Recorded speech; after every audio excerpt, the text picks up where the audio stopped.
What's good, YouTube? Back at it again with another video. Today I wanted to just give my thoughts on the upcoming matchup that just got announced a couple days ago between Xander Zayas, the unified champion at 154 pounds, against JARON Ennis.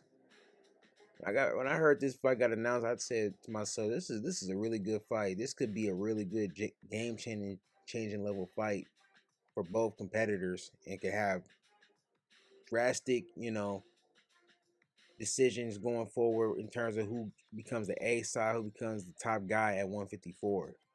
Now we know Fundora has a belt himself at 154 in the same division. He just came off a great victory over Keith one-time Thurman. When I look at this fight, you got two young hungry lions. One in Jaron Ennis, who's pretty much established. He's already been a champion, even though it was a vacant belt at 147. He's already a champion. He's already kind of established, and we already know and see the skills that he's got. And Xander, he's been kind of an unknown for a minute, even though he's shown a lot of promise and a lot of skills, and he's definitely very talented, but he's also very young, very unproven so far. I know he's coming off a win in January where he became unified champion. I actually watched the fight recently just to give my thoughts on this matchup coming up. A small little thought, not an integral, breakdown of both fights. Just giving my opinion on both fighters and what I think would happen, in the sense of in my thought process right now, because the fight's not till months away, so things can change. You know what I mean? Maybe one of them show something in training camp or in the months to come that maybe I didn't think about before. But when I watched Xander's last fight, against his opponent, that he won a title off of, I can't forget the brother's name. I know he's from Germany, but his name is just not as coming to my mind right now. But anyway, he's throwing a lot of combinations. The guy who's fighting is a real stationary opponent, come forward pressure fighter. He was throwing a lot of combinations against somebody like that because he's staying stationary. He's not really moving. Didn't have the greatest footwork. So Xander was doing a good job using his jab, you know what I mean, to try to time do when he came in and firing off combinations.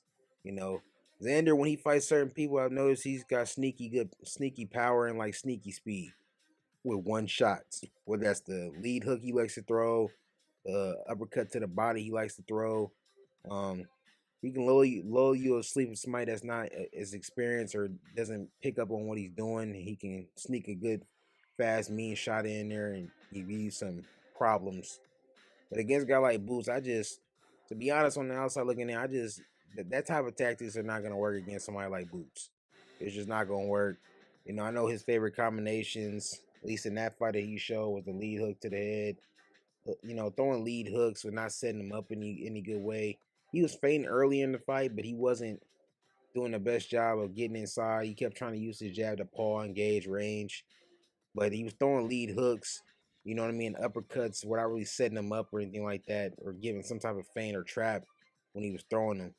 And just throwing out single shots like that against somebody with the speed and the countering ability of Boots, who can switch stances and really has power in both hands, it's gonna spell some problems for Xander. So, but I think this fight definitely has some chances to be fireworks and firefight. But I will say this, at least my first prediction in terms of this fight, just on the outside looking in, like I said, this far out, I think somebody's getting knocked out in this fight, unless Xander fights completely different and stays on the back foot. He doesn't really do the best job fighting on the back foot too, from what I could tell.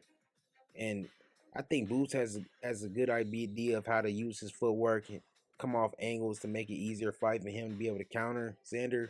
But if Xander tries to fight him the same way as he fought his previous opponents, trying to walk them down and throw one shot type punches at him, he's gonna get countered. He's gonna get put to sleep. And I noticed too, he doesn't like really fighting on the inside. So even when he pressures the guy that he's fighting, he doesn't do an amazing job. Maybe I'm reading too much into it in his last fights, but he doesn't like to fight inside. He likes to fight on the outside and keep the fight at a standstill and box on the outside. But like I said, you fight a dude in Boots who has the same height capabilities, same range. So you're not gonna be the longer fighter. You're not gonna be the taller fighter. And power-wise, I think, based on what I've seen, it's a clear power advantage in Boots' corner. So we all know Boots is a heavy puncher with both hands. Like I said, he could switch just like I was talking about earlier, and he's a counter puncher, you know. So it should be interesting. I can't wait to see the fight. Like I said, it's months down the road, but being the fact that the Virgil Ortiz fight is not gonna go forward, it's not gonna happen based off of the nonsense going on with him and De La Hoya and his management team and stuff like that. It doesn't like the fight's gonna happen anytime soon. But Boots can put himself in position, or either one of these guys can put themselves in position for a future unification fight with Virgil Ortiz by winning this fight. If Boots can win this fight and become unified at 154, he gives himself a better chance of getting this fight done in the future. Not gonna be no back and forth in terms of who's gonna be the A side, who's gonna be the B side. If I'm the unified champion in the division, I'm the A side. And that's how I think Boots and his team is looking at it. If we go grab a couple of these belts, and maybe if Fundora wants going forward, maybe you can sneak in a fight with him as well. He's gonna be tough sledding for anybody in that division though, with his height and his range. But I believe in Boots. I'm not trying to sound biased, but I believe in Boots. But the way Xander's been talking as of recently, he thinks he has the recipe for success to get Boots up out of there and beat him. So we'll see.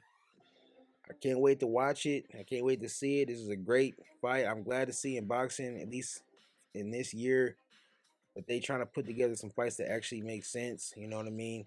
That actually get some two young, hungry lions in there to actually mix it up and put their records on the line. Especially Boots. You know what I mean? He's in his prime right now, 28 years old. It's time for him to, start collecting these belts. So, thank you guys all for watching this video. Like I said, it was just a small little breakdown of what I think in my early thoughts. I'll probably have a video out in the months closer to the fight, in the weeks closer to the fight, on giving a more integral breakdown as to what I think is going to happen within this fight. But we'll see what happens. Like I said before, thank you guys for all you do. Thank you guys for watching as always. And until next time. Until we meet again.